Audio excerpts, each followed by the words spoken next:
नमस्कार, मैं Hema Agarwal from Sheopur. Recently हम कोटा सेट हुए हैं। सिक्योर लाइफ जब मैंने ज्वाइन किया तो आप यकीन नहीं मानेंगे, मैंने केवल फ़ोन पे इस बिज़नेस को ज्वाइन किया। मेरी जो अपलाइन है अनीता गर्ग, उन्होंने मुझे बताया कि हेमा दीदी एक ऐसा इंश्योरेंस आया है, और मुझे उस वक्त इंश्योरेंस की बहुत तलाश थी, क्योंकि हमने जितना भी कमाया उतना ही हम खर्च कर देते थे। कभी 1 रुपया बच्चों के लिए ना हमारे लिए कभी हमने सेव किया। दूसरे दिन मनोज गर्ग और ओम सेन सर हमारे लिए घर पे आए, फॉर्म फिलअप किया उन्होंने, और डीडी मैंने तुरंत उनको बिना बिजनेस देखे ही उनको डीडी दे दी। दिवाली का टाइम था, मेरे कट पीस की शॉप थी, जैसा आपने देखा बहुत सारा माल भरा हुआ था। फार्म साइन अप करवाने के बाद, डीडी लेने के बाद ये लोग रोजाना मेरे घर पे आने लगे। मैंने बोला अभी मेरा माल भरा है, मुझे बिजनेस करना ही नहीं है, ना मैंने बिजनेस देखा है।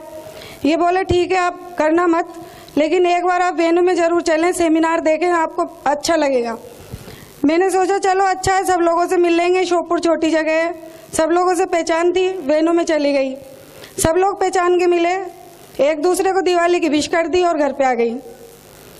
उसी टाइम दिसंबर में माधव सर और विजयपाल सर की रिकॉग्निशन थी, डायमंड रिकॉग्निशन। उन्हीं के कहने पर मैंने अपने हस्बैंड को मनाया और उनकी रिकॉग्निशन देखने आगरा आई। रिकॉग्निशन देखने के बाद जैसे एक जुनून सा सवार हो गया, ऐसा लगता था मानो मैंने अपने आप को इमेजिन, उनकी जगह अपने आप को इमेजिन किया कि आज सर और प्रिया मैडम यहाँ हैं, कल को अग्रवाल साहब मैं जरूर इस स्टेज पे होंगे।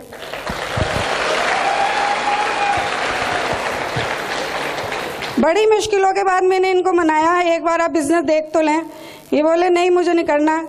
मैंने बोला आपको लैपटॉप चाहिए कि लैपटॉप चाहिए? मैंने कहा मैं आपको लैपटॉप दिलाती हूँ, लेकिन आप बिजनेस लें।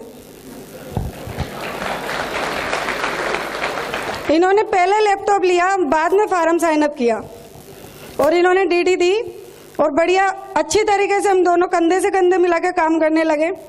लोगों ने काफ़ी हमारी किल्लियाँ उड़ाई, बोलते थे इनका थैला तैयार हो गया, अब ये घर घर जाके बेचेंगे सामान। इस तरह पड़ोसी लोग हमसे बोलते थे, लेकिन हमने इनकी एक भी बात नहीं मानी और सोचते थे कि अगर माधव सर यहाँ बन सकते हैं डायमंड, तो अग्रवाल साहब भी बन सकते हैं डायमंड।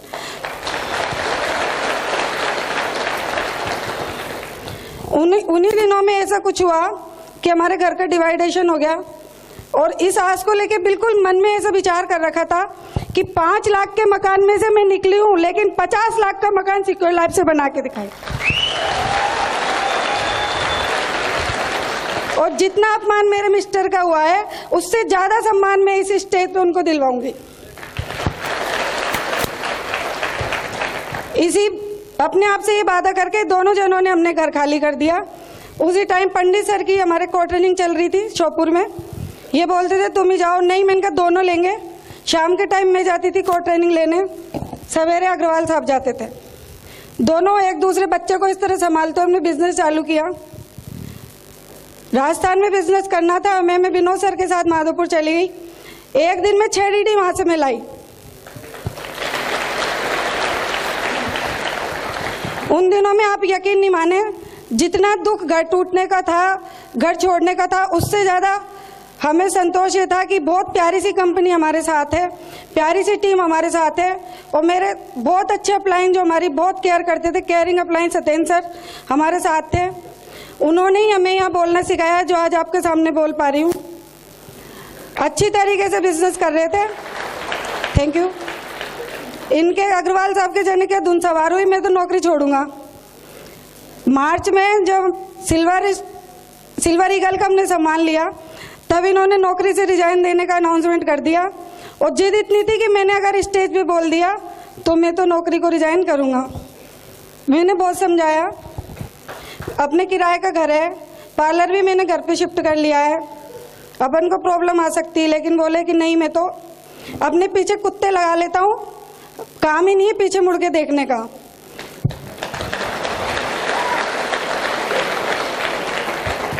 जैसा कि सर बताते सत्येंद्र सर, वास्तव में मेरे को भी ग्रुप में लोग समझाने आते थे, हेमा जी ये पागल हो गया है, आपके 2 बच्चे हैं, किराए का घर है, नौकरी छोड़ रहा है, आपने पार्लर भी घर पे शिफ्ट कर लिया है। मैंने कहा ठीक है होगी जो देखेंगे, अभी तो इनको बाहर निकलने दो। ये राजस्थान में बिजनेस करने चले गए। शुरुआती दौर में अच्छा बिजनेस चला तो हमें बड़ी हरी दिखती थी चारों तरफ, लेकिन धीरे धीरे अप डाउन तो बिजनेस होता ही है। बीच में इतनी मुश्किलें आई, लेकिन मैंने इनको कभी टूटने नहीं दिया। इनसे बोला आप बिल्कुल घर की परवाह ना करें, बच्चों की ना करें, मेरी बिल्कुल ना करें, आप केवल बिजनेस पे ध्यान दें। पैसे लगातार मैं इनको भेजती रही। एक वक्त ऐसा आया, 22 अगस्त मेरा भी जन्मदिन होता है, मेरी बिटिया का भी होता है, छोटी वाली का। इनका पता नहीं क्या धुन लगी, मैं इनको सरप्राइज दूंगा, तो चुपचाप से जाके अपने सोने की रिंग बेच के और हमारे लिए पार्टी वो कर दी। घर पे आया, फिर घर पे जोर जोर से रोने लगे कि मैं तो इतना गरीब हो गया हूँ कि मुझे आज अपना घर का बसाया हुआ सोना बेचना पड़ रहा है। मैंने मन में सोचा कि हेमा, अपना सब कुछ इन्हीं से है और ये बिल्कुल अंदर से टूटने नहीं चाहिए। मैंने तुरंत 1 पाव भर चांदी बेच के इनको 2 रिंग बनवाई।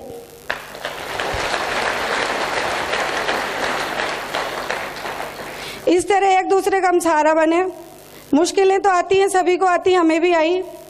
एक दिन तो ऐसा था, इन्होंने माधोपुर से कॉल किया कि कल तो मैं भूख के मारे रोने ही लग गया।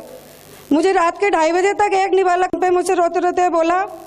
मैंने तुरंत, मेरे पास कुछ भी जरिया नहीं था, मेरे पिताजी ने जो शादी का बेड दिया था, मैंने 8,500 में वो बेड और गद्दे बेच दिए।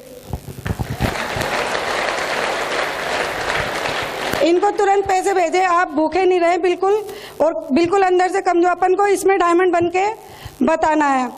जिन लोगों ने हमारा अपमान किया था, सभी लोग हमसे ये बोलते थे, मुझे अच्छी तरह याद है, कि तुमने जीवन में किया क्या, तुम जहाँ थे वहीं आज हो। लेकिन आज मैं कहना चाहूँगी कि जहाँ थे हम वहाँ से बहुत आगे बढ़ चुके हैं। जो सपने मैंने देखे, अग्रवाल साहब ने देखे, हमारे पूरे नहीं हुए उस टाइम पे, हम बच्चों के करेंगे। और अग्रवाल साहब कहते हैं बिल्कुल ये सही बात है कि मैं अपनी बेटियों के लिए दूल्हा ढूंढने जाऊंगा, दूल्हा मेरे घर पे आएगा।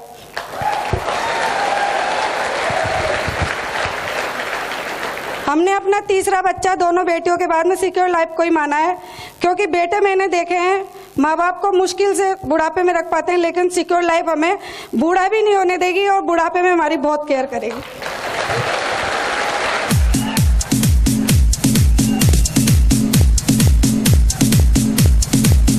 Thank you. मैं सिर्फ इतना कहना चाहूँगी, यहाँ सभी बैठी लेडीज़, वर्क आप नहीं कर सकती हैं फील्ड में जाके, मुश्किलें होती हैं, कईयों के साथ फैमिली मुश्किलें रहती हैं, लेकिन अपने मिस्टर का बराबर से सहयोग करें। ज़रूरी नहीं है कि आप है ना उनको धन दौलत दें, बहुत सारा अपने मायके से पैसा ला के दें, लेकिन अपने पास जो है उसमें उनको संतुष्ट कर सकती हैं कि नहीं, आप बिल्कुल अंदर से कमज़ोर नहीं पड़ें, और बराबर से बिजनेस में उनका सपोर्ट करें, और इस मुकाम को चाहूँगी जल्दी हासिल करें। Thank you.